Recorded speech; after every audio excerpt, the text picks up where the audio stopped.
마지막으로 한반도 지형에서 가장 중요한 용어 중에 하나가 뭐냐면 가밉 공유 하천입니다. 가밉 자유하곡, 가밉 자유하곡이라는 용어. 요 핵심 용어를 몇 개 적어줄게요. 지금 우리 한반도의 지질에서 일본 사람부터 시작해서 많은 사람이 언급하는 게 뭐냐면 바로 고위 평탄면.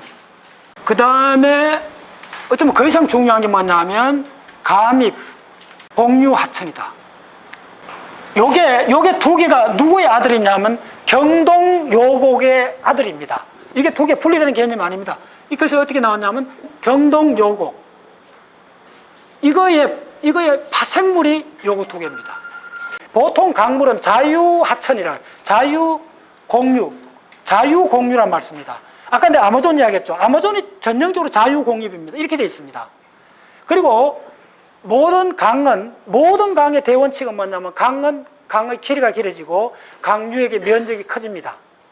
왜 그렇게 되느냐 하면 하천 하류를 보면 금방 이해가 되는데 무슨 말이냐 하면 이 한반도 전체가 들어 올려졌잖아. 이렇게 들어 올려지니까 이게 이제 서해 바다로 떨어지는 이 강물의 낙차 폭이 이 전체가 올라가니까 이쪽에 동계 더 올라갔지만 다 올라가니까 이 떨어지는 폭이 깊어지잖아요. 깊어지면 여기서 중력 에너지가 더 크잖아요. 그러면 이걸 더 깊게 파버려요. 기본적으로 그냥 이해할 수 있습니다. 낙차폭이 커진다는 거잖아요. 낙차폭이 커지면 강이 흐르다가 강 바닥을 많이 깎아내요. 그러면 그걸 깎아내는 걸 뭐냐면 가밉이라고 그래요. 강에서 단면이 이렇습니다. 보통 강은 이렇게 흐릅니다. 강바닥이 이렇게 돼 있다면 가밉 공유 하천은 이렇게 돼 있습니다. 이렇게 늘어옵니다. 이게 됐죠? 그래서 우리나라가 융기가 됐다는 결정적 증거가 뭐냐면 우리나라 강은 자유공유 하천 플러스 가밉이 됐다는 겁니다. 됐죠? 자, 가밉이 되면 또 두 번째 특징이 어떻게 나느냐면 하한당구가 발전하게 됩니다. 하한당구가. 오마이 사이언스. 진짜 재밌습니다. 하한당구가 발전하게 됩니다. 이게 깊어지면서 이렇게 당구가 생깁니다. 예, 요런 걸 뭐라고 하냐면 하한당구라 그래요.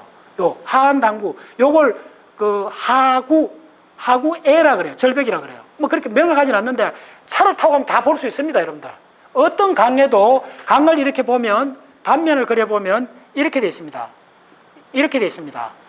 예, 그리고 이쪽이 굉장히 클 경우는 요거에 주로 가수원들이 들어서 있거나 요 밭을 개간해요. 예, 이거 공유수면이라 갖고 국가재산입니다. 근데 이제 하도 우리나라 사람 농사 짓는 거 좋아하니까 요 와갖고 할머니들 요거 텃밭 만들어 하는 거 많이 보죠. 예, 그렇게 돼 있습니다. 근데 이건 그냥 뭐 이렇게. 그 다음에 이렇게 돼갖고 이쪽 커지면 이쪽에는 마을이 들어서 있습니다.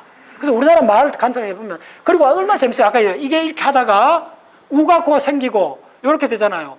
요거에 드디어 공유핵이 생기고 그 다음 요거는 토사가 덮여버려요. 그럼 요거 마을이 생겨요. 또 그렇게 생긴 마을이 무지하게 많습니다. 우리나라 이렇게 되어 있습니다. 자, 우리나라가 동고 서조부터면 자 이게 고도입니다. 고도부터면 자 지형이 이렇게 산악 지형이 이렇게 처음에 가파르다가 이렇게 되잖아요. 이렇게 되잖아요. 그럼 강이 어떤 식으로 흘러가겠어요? 강이 이렇게 흘러갑니다. 이쪽에 흘러갈 때는 이쪽 지형을 내가 이렇게 학대를 보면 여기 강물이 이제 이렇게 쫙 흘러가면 어떤 상황이 벌어지느냐면요.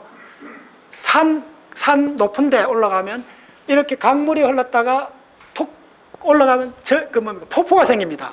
폭포가 생기면 폭포물이 푹 떨어지면 여 밑에 깔아내죠. 알죠? 그럼 여기서 이렇게 또 흘러갑니다.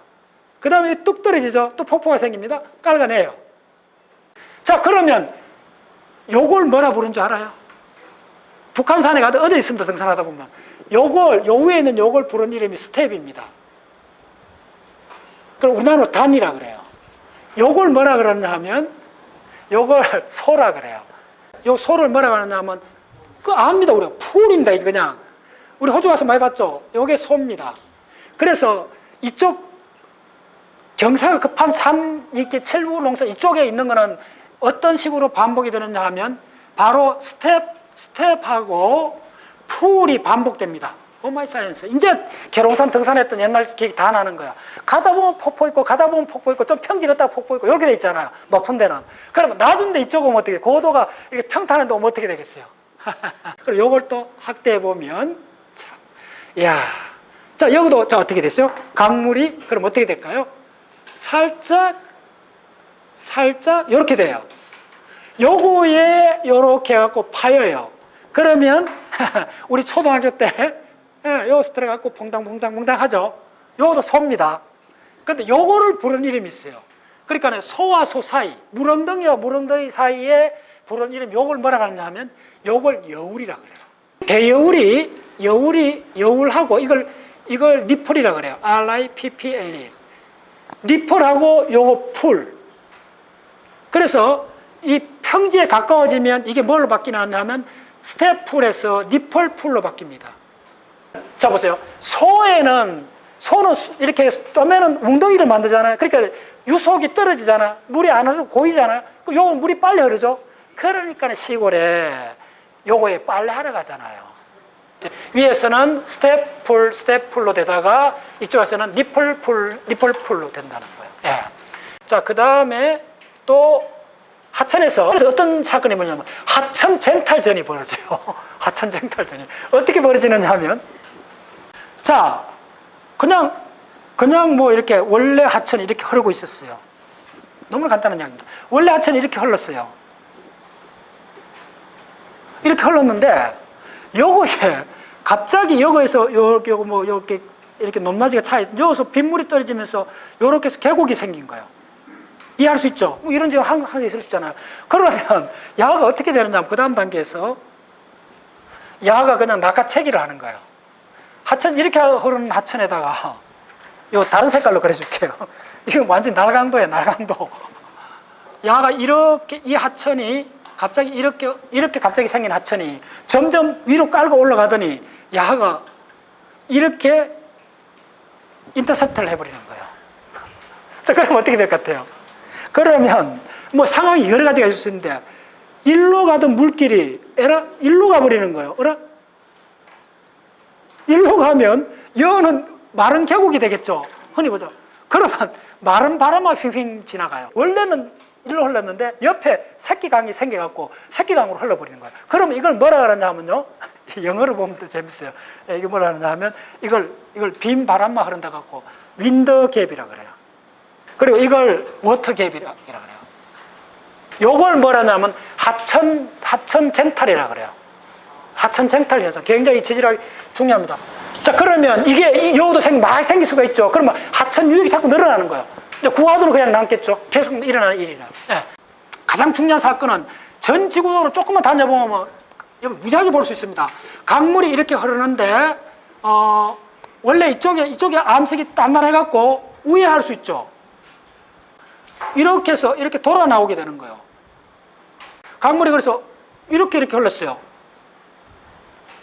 이렇게 흘렀는데, 자, 그럼 어떤 사건이 벌어지나 금방 계산해 보세요. 자, 일레 오면 여기서 요렇게 같은 요렇게 해보면 요 물결은 여기서는 요렇게 흘러야 되고 여기서는 이렇게 흘러줘야 되잖아요. 그러면 긴 거리를 가야 되잖아. 긴 거리를 같이 만나려면 빨리 움직여야 되잖아요. 빨리 움직여주면 이쪽을 깎아요. 당연하게. 이쪽을 자꾸 침식에 들어가요. 자, 그럼 이쪽은 어떻게 돼요? 이쪽은 요렇게 한번 그려보세요. 요거는 짧잖아요. 요거 짧으면 자 어떻게 되느냐 하면요. 요쪽에는 퇴적을 해요. 요거는 모래가 쌓여요. 예. 그럼 여기는 어떻게 되죠? 모래가 깎여요. 산이 깎여요. 얼마나 깎이느냐 하면요. 진짜 수직 절벽처럼 생겨요. 그 사진을 보면 이야, 진짜 산맥도 만들 수 있구나, 물이. 이 물의 작용이라는 게 진짜 엄청납니다. 이렇게 깎아버려요. 자, 어떻게 되죠? 자, 그러면 어떻게 돼요? 한번 그려보세요, 여러분들. 예. 이쪽은 깎고 요거는 쌓여요. 이게 몇백 년 사이에 그냥 잃어버린답니다. 예, 이거 몇천 년, 몇만 년 이런 거 따져볼 필요도 없습니다. 물론 상황이 좀 다른데. 자, 그럼 어떻게 될까요? 그 다음 단계 어떻게 돼요? 간단해요. 그냥 축 이렇게 가버리죠. 이 강이 이렇게 만나버리죠. 요걸 뭐라 하냐면 목절단이라 그래요. 자, 우리나라 여기서 요게 몇 군데 있느냐 하면 우리나라에서 지금 지지 통계에서 266곳이 있습니다. 어마이사이언스. 목절단 흔적을 웬만한 사람 다 찾아낼 수 있습니다. 목절단 흔적이 우리나라 이런 현상이 일어난 데가 409곳인데 목이 절단된 곳이 266곳이나 있다는 겁니다. 그럼 무슨 말이죠? 1시간 운전해 가면 서너 개 볼 수 있습니다, 여러분들. 어디 가도. 그래서 이제 지금부터 이제 이런 관찰해 보시라는 거예요. 그러면 나는 어떻게 됐죠? 와, 이렇게 돼버리는 거예요. 더 이상 물이 안 흐르는 거예요. 이렇게 된 지역 무지하게 많습니다. 이걸 뭐라 그러냐 하면 여기 물이 들어오면 우가코, 솥불 모양이 된 호수가 되는 거죠. 물이 들어오면. 그 다음에 이게 말라버리면 뭐죠? 말라버리면 구하천이라 됩니다. 옛날 옛적의 강이었는데, 자, 이거 적어놓았어요. 우리나라에 이게 몇 개 발견됐나 하면요, 409곳이나 있습니다. 오마이 사이언스. 네, 이렇게 얘기했어요. 그렇게 이게 적은 이야기 아니라는 거예요. 널리 있다는 거. 면 단위도가 다 볼 수 있다는 거예요, 여러분들. 네, 이렇게 된다는 거예요. 그리고 요거에는 이렇게 왜 돌아갔어요? 왜 돌아갔느냐? 여거에 이쪽이 왜 돌아갔냐면 이쪽에 암색이 단단해서 돌아간 거잖아요. 그러면 당연히 여거는 그런 심이 남아 있어요. 요렇게 해서 요거에 보세요. 자, 이제 여러분들 한반도 지형을 금방 이해할 수 있습니다. 요거에 지금 요거에 단단한 암색이 있었잖아요. 요렇게 암색인데 요거에 요쪽에 모래가 쌓이잖아요. 모래가 이렇게 요거 쌓이니까요. 요거 쌓이니까 무슨 말인지 알겠죠? 요렇게 돼 갖고 요거에 주막이 있고 요렇게 되는 겁니다. 그리고 요 단단한 지형이 한반도 지형이 됐고, 지금 우리 예천에 있는 거는 일로 물이 돌아가고 있잖아요. 아름답게. 그래서 그렇게 아름다운 그림이 나오는 겁니다.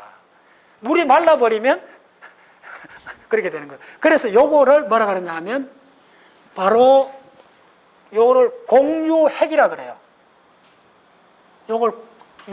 요런 지형 이름을 공유하천에서 생기는 공유핵이라 그러고 미엔다코아라 그래요. 네, 대단하죠. 이런 거 많이 볼 수 있습니다. 우리나라 동강에도 있고 많습니다. 네, 그런 거 모르는 사람들이 자꾸 신비하다 보는데 그게 하나도 안 그래요. 그리고 이쪽에 깎은 절벽 사진을 보면요, 진짜 물의 힘이 대단한 거예요. 거의 한 300m를 깎아버려요. 수직으로 거의. 그리고 딱 보고 나면 산맥은 충분히 저렇게 만들어질 수 있구나 하는 걸 알게 돼요. 오케이.